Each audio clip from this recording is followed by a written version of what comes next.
बिस्मिल्लाहिर्रहमानिर्रहीम, अस्सलामुअलैकुम। आप देख रहे हैं नेशनल न्यूज़ और मैं हूं सुबान कुरैशी।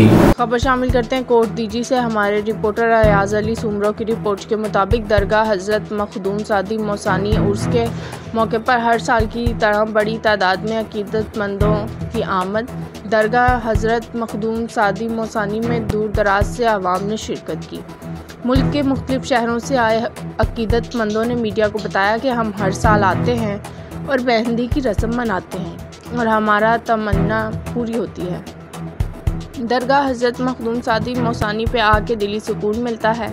दरगाह हज़रत मखदूम सादी की रस्में रोड, रास्तों और चौकों से गुजरती हुई दरगाह सदर-ए-दीन के रोज़े से वापस दरगाह हज़रत मखदूम सादी मौसानी पर ख़त्म होती है। दरगाह हज़रत मखदूम सादी मौसानी शहर के मौजूद शख्सियत गद्दी नशीन गुलाब पीरज़ादा, इमदाद अली पीरज़ादा, सीनियर सहाफ़ी अयाज अली सुमरो, गुलाम रज़ा गाँव, रिजवान अली सुमरो, मोहम्मद इस्माइल सुमरो, सिफ़त अली सुमरो, मोहम्मद रफ़ीक सुमरो और पुलिस की ज़ेर निगरानी दरगाह हज़रत मखदूम सादी मौसानी के सिक्योरिटी के फ़राइज़ सरअंजाम दिए।